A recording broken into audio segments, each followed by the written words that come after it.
안녕하세요. 27학년도 수능 특강 영어 17강 6번 지문입니다. 자, 내용부터 할 건데, 이제 내용은 별로 어렵지 않습니다. 요거는 이제 장폴 사르트르라는 사람이 얘기한 그런 문장을 갖다가, 이 내용을 갖다가 이제 좀 적용을 해가면서 만든 지문인데, 별로 어렵지 않아요. 자, 고난의 경험이 삶을 더 의미 있게 만든다는 역설입니다. 그러니까 역설이니까 어쨌든 정설 말고 좀 약간 요런 것도 그렇게 된다고 하는 그런 싶은 것, 그렇게 생각이 드는 것들이 이제 보통 우리가 역설이라고 얘기를 하는데, 이제 고난의 경험이 약간 우리가 인생에서 고난의 경험이 좀 있으면 인생이 좀 힘들고 뭐 살기 힘들고 행복하지 않고 요렇게 생각을 하잖아. 그죠? 근데 사실은 그게 어떤 역할을 한다? 삶을 더 의미 있게 만든다. 그죠? 그러니까 무난한 삶보다는 고난의 경험이 있는 삶이 삶을 살아가는 사람으로 하여금 좀 더 의미 있게 만든다라는 내용이었습니다. 그런 역설에 대한 지문이었어요. 자, 그래서 역설이라는 단어가 나오기 때문에 paradox라는 단어가 나오고요.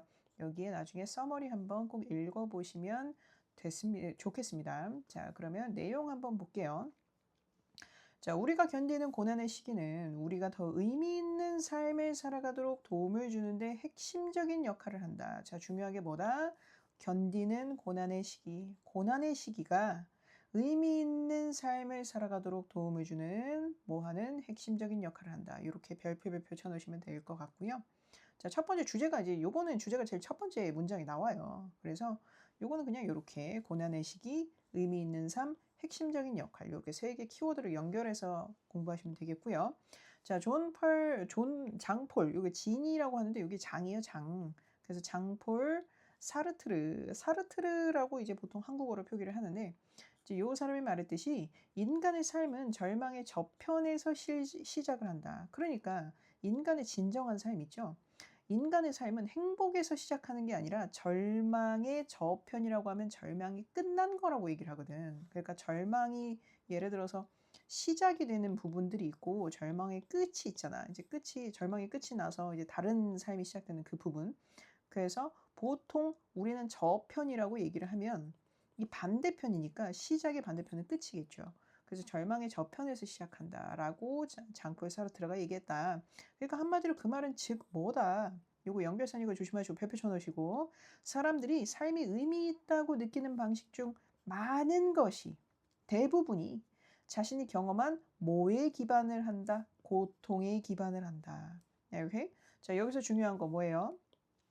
삶이 의미 있다라고 생각할 때는 그 대부분이 경험한 고통에 기반을 하더라. 그러니까 한마디로 이 3번 문장을 다시 한번 정리를 하면 사람은 힘든 고통과 절망을 겪은 뒤에야 그러니까 절망이 저편이니까 절망이 끝나고 난 뒤죠. 그 뒤에야 삶을 더 깊이 이해하고 진짜 의미 있는 삶을 뭐 할 수 있음? 시작할 수 있다는 의미입니다. 그래서 이 문장은 이걸로 딱 정리가 가능한 것 같아요. 그래서 제가 만약에 학교 선생님이라면 만약에 요 문장을 갖다가 시험 문제를 만든다고 하면 저는 요거를 요렇게 바꿀 것 같습니다. 됐죠? 그 똑같은 뜻입니다. 자, 4번 보겠습니다. 한 연구 프로젝트는 자신의 삶이 행복하다고 여기는 사람들과 자신의 삶이 의미 있다고 여기는 사람들 사이의 차이를 조사를 했대. 여기서 키워드가 나오죠. 내 삶은 행복해. 이렇게 느끼는 사람들. 그리고 내 삶은 의미가 있어 라고 느끼는 사람들이 왜 그렇게 생각하는지 차이를 조사를 했다는 얘기입니다. 그래서 여기서 우리 여러분들이 혼동하지 말아야 될 거는 나는 내 삶이 행복해. 그리고 나는 내 삶이 의미가 있어. 요거를 같은 개념으로 생각하시면 안 돼요. 같은 개념 아니에요. 요 행복하고 의미는. 되셨죠? 이해 가셨죠? 그래서 요 기준이 좀 달라요. 요렇게 생각하는 요렇게 그 판단 기준이 좀 다르죠. 그래서 그 차이를 조사를 했는데 평균적으로 별표 행복한 삶과 의미 있는 삶은 상당 부분 겹친다. 대부분 동일한 면이 있다는 얘기야. 동일한 면이 있는 거 맞습니다. 동일한 면이 있습니다. 됐죠? 연구자들은 행복과 모호하는 구별되는 의미 있는 삶의 그 측면들에 중점을 두었다. 그러니까 연구를 하는 사람들은 뭐에다가 행복한 삶과 의미 있는 삶의 의미 있는 삶을 뭘로 구별할까? 요렇게 여기다가 연구 중점을 뒀다는 얘기죠.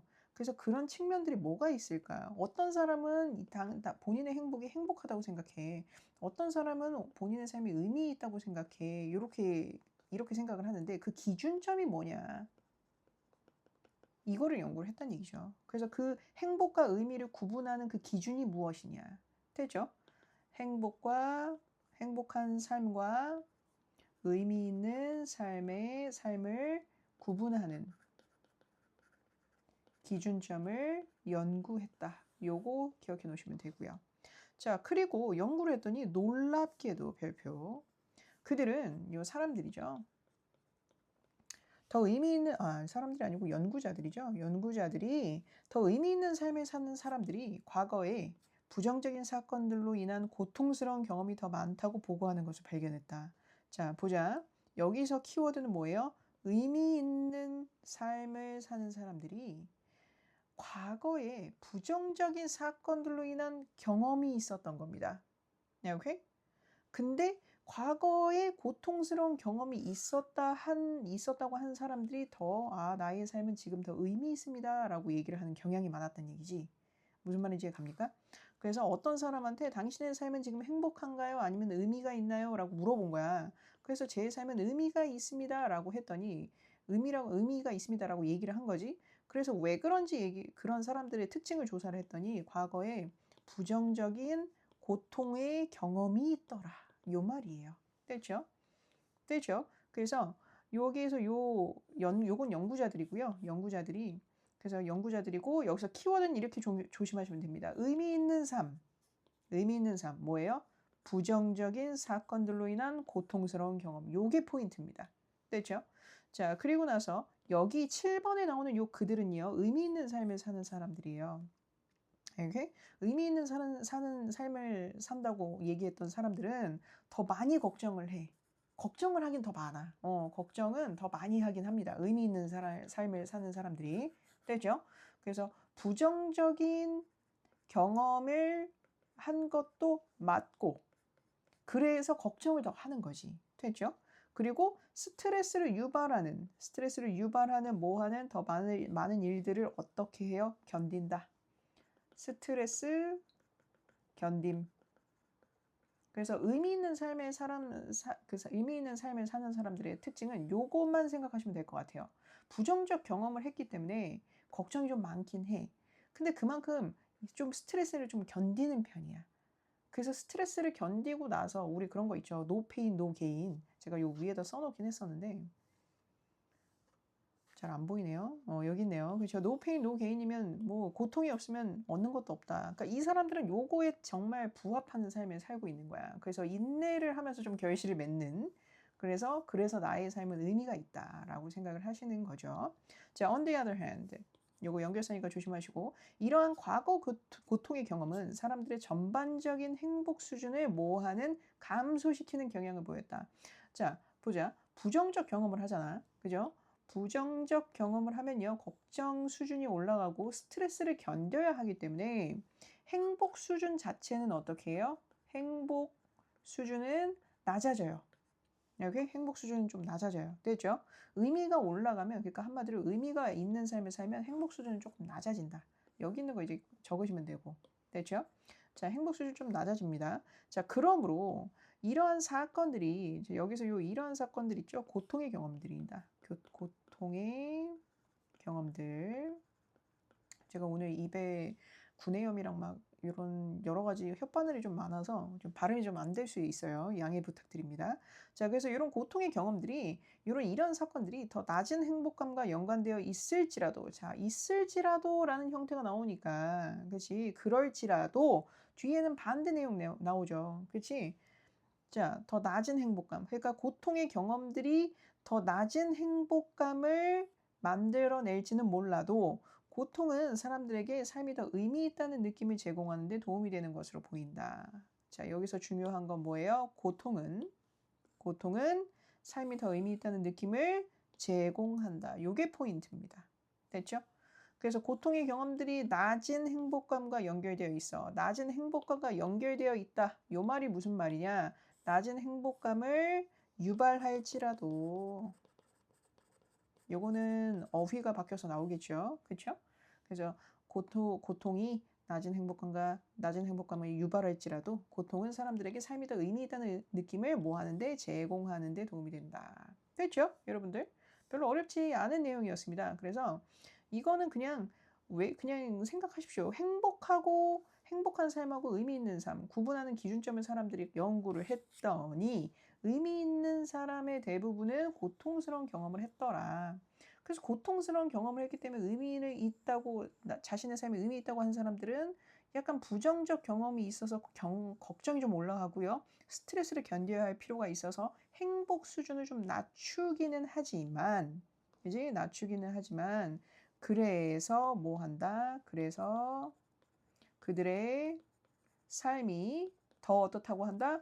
더 의미 있다. 느낀다. 되죠? 이해가시죠? 그러니까 그거랑 그런 겁니다. 이제 요런 거는 이제 보통 어른들이 야, 이 정도도 못 참으면 나중에 네가 결실을 못 맺잖아. 결실을 맺어도 의미가 이 정도 고통도 못 참으면 이런 결실도 못 맺을 거 아니냐. 이런 식으로 얘기를 하십니다. 그게 약간 나를 꾸짖는 것 같기는 하지만 사실 그건 꾸짖는 건 아니긴 해요. 요 정도 고통이 좀 견뎌야 나중에 결실도 의미가 있지 않겠냐. 인생은 다 그런 거야. 이렇게 얘기하시기도 하죠. 자, 어쨌든 요거는 별로 어렵지 않은 내용이었습니다. 근데 이제 여기 원문에서 약간 이런 삽입 출제된 이런 문장들 있죠. 그리고 여기 연결사가 조금 생각보다 많습니다. 그래서 앞에가 이제 이런 단어들로 시작되는 경우가 많은데 이제 내용 순서하고 문장 삽입하고 그리고 이제 원래 문장 삽입으로 나온 문제긴 하지만 어쨌든 연결사 조금 잘 조심하시고 그리고 요약문 조심하십시오. 요약문은 제가 요거 옆에다 이렇게 써드렸잖아요. 요거 요약문으로 딱 나올 만합니다. 이해가시죠? 오케이. 자, 요건 여기까지.